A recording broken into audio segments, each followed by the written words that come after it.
بضغطة واحدة تقدر تمنع أي شخص من استخدام الواي فاي بتاعك حتى لو معاه الباسورد. تعال أقول لك إزاي. في الفيديو ده هشرح لك خطوة بخطوة إزاي تقدر تستخدم ميزة الماك فلتر لحجب أي جهاز متصل عندك على الواي فاي، وإزاي تتحكم في الأجهزة اللي أنت عايزها تخش على الشبكة والأجهزة اللي أنت عايز تعمل لها حجب بكل سهولة. يلا بينا نبدأ الفيديو.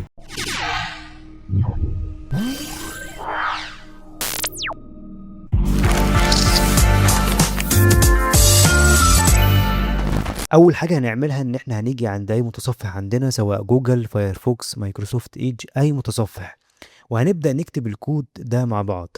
زي ما احنا شايفين قدامنا نكتب 192.168.1.1.1 ونقول له انتر. هيبدأ يدخلنا على صفحة الراوتر بالشكل ده. حاجة مهمة جدا، لو انت عندك راوتر وي القديم اللي هو الابيض ده في مشاكل في السوفت وير بتاعه، مش هيفتح معاك لو كتبت الكود اللي احنا شايفينه ده. فاي راوتر قديم مش هيفتح معاك نفس الصفحة دي. الحل ان انت تجيب راوتر جديد، او احنا بنشرح دلوقتي على راوتر وي الجديد. زي ما احنا شايفين هيطلب مني اليوزر نيم والباسورد، ودول موجودين في ظهر الراوتر. هنكتب بقى كده ادمن، وهنبدا نكتب الباسورد بتاعنا ونقول له انتر. هيبدا يفتح معانا واجهه الراوتر زي ما احنا شايفينه قدامنا كده. اول حاجه محتاج ان انت تعرفها الماك ادرس بتاع الجهاز علشان نقدر نتحكم في الجهاز. زي ما احنا شايفين كده هنا اسم الجهاز، وهنا هتلاقي الماك ادرس زي ما احنا شايفين قدامنا كل تفاصيل الاجهزه المتصله معانا. طب ازاي تظهر كل الاجهزه بقى؟ هتيجي عند WLAN setting، وهتيجي عند الستاتيوس من فوق كده، وهتنزل السهم الصغير ده وتبدأ تيجي عند WLAN client.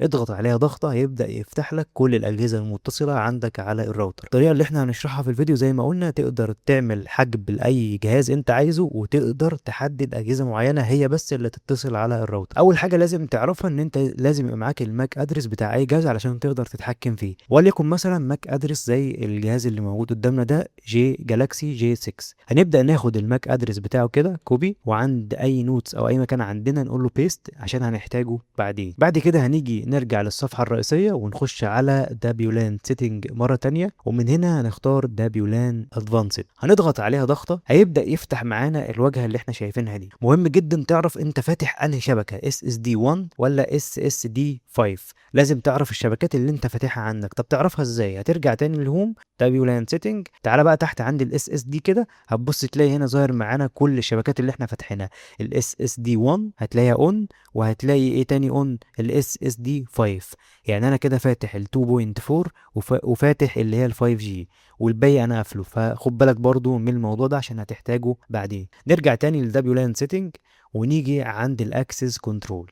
هنا بقى الفكرة، انت الشبكة الاولى اللي هي اس اس دي، لو انت عملتها بلاك ليست تقدر ان انت تحجب اي شبكة انت عايزها. طب لو عملتها وايت ليست تقدر ان انت تحدد عدد الاجهزة المعينة اللي انت عايزهم يتصلوا. تعال كده نجرب اول حاجة البلاك ليست. زي ما احنا شايفين البلاك ليست على الشبكة الاس اس اي دي 1.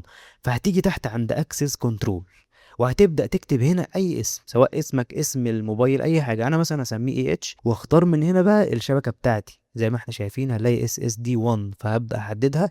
وهنا الماك ادرس، خد بالك انا محدد على اس اس دي 1 فوق هنا ان هي تبقى بلاك ليست، ان انا اعمل حجب لاي جهاز يتصل على الشبكه دي. هاجي اكتب هنا بقى الجهاز اللي انا مش عايزه يتصل على الشبكه. زي ما احنا شايفين قدامنا انا خدت هنا الماك ادرس، فهاجي هنا بقى ابدا اكتب الماك ادرس. زي ما احنا شايفين هكتب دي 0، بعد كده هكتب 7 اف، وهبدا ان انا اكتب A 0 F 0 1 99 1 99.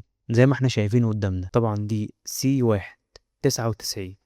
كده انت خدت الماك ادرس، تقدر بقى ان انت تتحكم في الجهاز. طب لو انا جيت بقى عملت ابلاي هنا كده، كده تمام، انت عملت حجب للرقم ده او الموبايل ده، ان هو لما يجي يتصل على شبكة حتى لو معاه الباسورد مش هيفتح معاه نهائي. وطبعا الماك ادرس اقوى من الاي بي ممكن ان هو يتغير في اي لحظة على الراوتر، او كل ما بتتصل الراوتر بيغير اي بي تلقائي، فبيبدأ ان هو يشتغل من غير اي مشاكل. لكن الماك ادرس بتاع الموبايل نفسه لما بتكتبه هنا خلاص، اول ما بيتعرف عليه بيبدا ان هو يعمل له بلوك ومش هيعرف يتصل. زي ما احنا شايفين كده احنا عملنا بلوك للموبايل ده. طب نفترض ان انا عايز احدد موبايل معين او جهاز معين هو اللي يتصل بس. هاجي اعمل كرييت نيو ايتمز، وابدا ان انا اختار من هنا. خلي بالك انا مشغل شبكتين ال1 وال5، فهاجي عند ال5 دي بقى هخليها الوايت ليست. انا عايز اجهزه معينه تتصل على الشبكه رقم 5 ورقم 1 الاجهزه اللي انا عايز اعمل لها حصر. فهاجي من هنا كده ابدا اكتب اي اسم برضو، واجي من هنا اختار الشبكه بتاعتي، وهنا ابدا اكتب الماك ادرس. طبعا اختار، هتكتب هنا زي ما قلنا اي ماك ادرس انت عايزه. انا مثلا تعال نجيب اي ماك ادرس مره تانية، نرجع كده عند الاستديوس ونبدا ان احنا نجيب مثلا الماك ادرس ده كوبي، ونضيفه هنا كده ايه بيست، ونرجع تاني عند الدبيولان لان ادفانسد اكسس كنترول كرييت ايتمز، ونبدا نكتب هنا ايه اي اسم احنا عايزينه، ونحدد الشبكه اللي هي ال5، ونبدا نكتب الماك ادرس.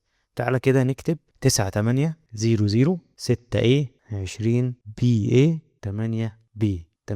تمام، احنا كده كتبنا الماك ادرس. كده انت عملته وايت ليست. خد بالك هنا زي ما احنا شايفين قدامنا هنا، ما تنساش ان انت تعمل هنا ايه وايت ليست. هتحدد الوايت ليست وتقول له ابلاي، وتحت هنا تقول له ابلاي. زي ما احنا شايفين كده احنا عملنا شبكتين. الشبكه الاولى اللي هي ال1 عملنا حجب للجهاز ده ان هو يخش على الشبكه الاولى، وفي الاس اس دي 5 حطينا الجهاز اللي احنا عايزينه يتصل بس. يعني تقدر ان انت تعمل شبكه تحظر عليها كل الاجهزه اللي انت مش عايزها تخش على الراوتر حتى لو معاها الباسورد، وفي الشبكه ال5 تقدر تحدد الاجهزه المعينه اللي انت عايزها تشتغل على شبكة الواي فاي بتاعك. طبعا لو حبيت بقى تلغي كل الكلام ده مفيش اي مشكلة، بتيجي عند السلة، شكل السلة اهو، اضغط عليها هيعمل حذف. هنا نفس الكلام هيعمل حذف، وتقدر ان انت ايه تتحكم في الحاجات دي. هي مش هتعمل معاك مشكلة، ممكن تسيبها زي ما هي، او ان انت عايز مثلا تخليها بلاك ليست برضو اللي الاتنين مفيش مشكلة، وتقول له ابلاي. بس كده انت رجعت الراوتر زي ما كان. وبس كده، لو وصلت لحد هنا ما تنساش اللايك والشير للفيديو، واشوفكم الفيديو الجاي، والسلام عليكم.